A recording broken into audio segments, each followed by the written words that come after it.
காத்திருக்காரு. இந்திரகுமார் சொன்ன மாதிரி தமிழ்நாடு முழுக்க பறந்து விரிந்திருந்த அதிமுகவுடைய அந்த கிளைகள் அப்படின்றது இன்னைக்கு ஒரு பகுதிக்காக சுருங்கி விட்டது. அதனுடைய பலம் அப்படின்றது ஒரு பக்கமாக சுருங்கிடுச்சு அப்படின்னு சொல்றாரு. ஒரு பக்கம் கூட்டணி அமைக்கிறதுல சிக்கல் இருக்கு. அதிமுக பழைய வலுவான நிலையத்துக்கு கொண்டு வரதுல ஒரு மிகப்பெரிய சவால் எடப்பாடி பழனிசாமிக்கு இருக்கா? சார், ஒரு தலைமைக்கு புதுசாக ஒரு பொதுச் செயலாளர் வந்த அந்த இது புதுசுன்னு எப்படி சொல்றீங்க? 4.5 வருடங்கள் முதலமைச்சர், தனிப்பட்ட முறையில் அவர் பொதுச் செயலாளராக தேர்வாகி 1 வருஷம் ஆயிடுச்சு. 8 தேர்தலில் அவருடைய தலைமையில் தான் செஞ்சிருக்காங்க. அவருடைய முகமாக தான் தேர்தல் சந்திக்கப்பட்டிருக்கு. இன்னமும் புதுசு அப்படின்னு எப்படி சொல்ல முடியும்? அவர் புதுசா இருக்கலாம் சார். அவருடைய அனுபவம் எவ்வளவு பெருசு சார்? 8 தேர்தல் எப்படி சார் சொல்றீங்க? அதில் 7 தேர்தல் ஓபிஎஸ் இருந்தார். அதை பார்க்க மாட்டீங்களா? ஈரோடு கிழக்கும் பாராளுமன்ற 2024 தான் திரு எடப்பாடி பழனிசாமி தலைமையில் அதிமுக ஒற்றை தலைமையில் கீழே சந்திச்சது. இது ஒன்று. ரெண்டாவது, இவங்க நினைக்கிறது என்னன்னு கேட்டிங்கன்னா, இந்த கேசரியெல்லாம் செஞ்சு மேலாப்பில் இந்த கலராக இது போடுறது மாதிரி திராவிட முன்னேற்ற கழகமும் திராவிட முன்னேற்ற கழக கூட்டணி கட்சிகளும் ஒருவேளை ஒரு ஜிகினா பண்ணிக்கிட்டு இருக்கிறாங்களே ஒழிய இதனால் மக்களுக்கு எந்த பயனும் பலனும் இல்லை. மக்கள் அவ்வளவு எளிதாக ஏமாற்றிட முடியும் நினைக்கிறீங்களா? மக்களை ஏமாற்றிட முடியும். தொடர்ந்து 3 பெரிய தேர்தல், ஒரு சட்டமன்ற தேர்தல், 2 பொது தேர்தல் வெற்றியை கொடுத்திருக்காங்க மக்கள். இந்த ஜிகினாக்கள் மூலமா மக்கள் ஏமாந்துருவான்னு நினைக்கிறீங்களா? நீங்க மக்கள் ரொம்ப எளிமையா எடை போட்டுறீங்களோ அப்படின்னு தோணுது. எளிமையா இது பண்றேன் அல்லது பணக்கார காஸ்ட்லியா எடை போடுறேன் அது கிடையாது.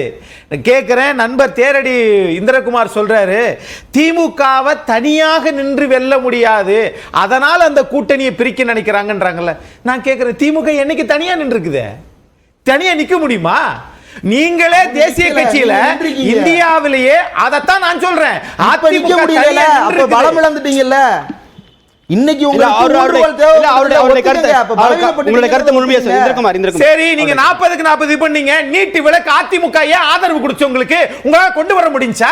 சரி, அப்ப இல்ல எனக்கு ஒரு கேள்வி இருக்கு. உங்களால் எதையும் செயலாற்ற முடியவில்லை. எனக்கு ஒரு கேள்வி இருக்கு. வெற்றியில் என்ன செயல்? எனக்கு ஒரு கேள்வி இருக்கு. உங்களால் எதையும் செய்ய முடியாது. நடந்துட்டு இருக்கு. ரெண்டால கூட்டணி கடந்த தேர்தலில் ஒரு பேசுகிற போது நான் குறிக்கிடவே இல்லை.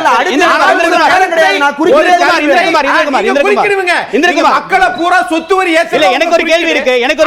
மக்களை பாதுகாக்கிறதுக்காக உங்க கூட்டணி இல்ல. எனக்கு ஒரு கேள்வி இருக்கு. மன்னிப்பு தான் நீங்க கேட்க. எனக்கு ஒரு கேள்வி இருக்கு. நீங்க ஸ்டெர்லைட்ல பண்ணதுக்கு அப்புறம் மன்னிப்பு கேட்டீங்களா? நீதிமன்றத்துக்கு போயிடுச்சு. நீங்க கள்ளக்குறிச்சிக்கு போனீங்களா? உயர் நீதிமன்றத்திலே வழக்கறிஞர் சார், நான் இப்ப கேக்குறேன் சார், இதுக்கு பதில் சொல்லுங்க சார். நண்பர் தேரடியே இது பதில் சொல்லுங்க சார். நான் கேக்குறேன்,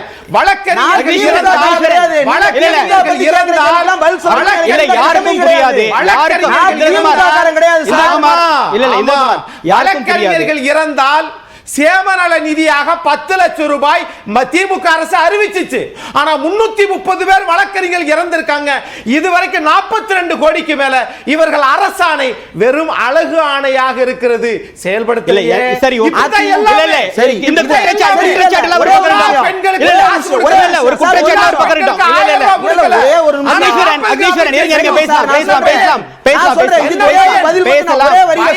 திமுக கூட்டணி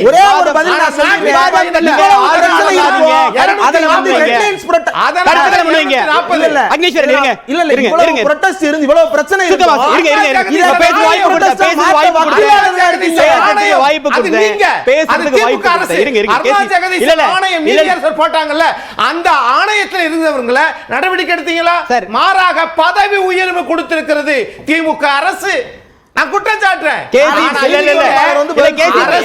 அரசு திசை மாறி போற நேரம் ரொம்ப குறைவா இருக்கு. இருங்க அக்னீஸ்வரன் நீங்க பேசிட்டீங்க. போதுமான பேசுறீங்க. நான் சொன்ன அப்பவே சொன்னேன். நீங்க நினைப்பது சரி, ஓகே, மணல் மேடில் அல்ல. சரி, ஓகே, மாளிகையாக மாறணும். மாறுமா அப்படின்றது பார்க்கலாம். சரி, பார்க்கலாம். அது வலிமை வந்துருச்சு. 1000 கருத்துக்களை சொல்லுங்க. சரி, எடுபடாது. சரி, உங்க நம்பிக்கை நீங்க சொல்லிருக்கீங்க. உங்க நம்பிக்கை நீங்க திரு கேசிபி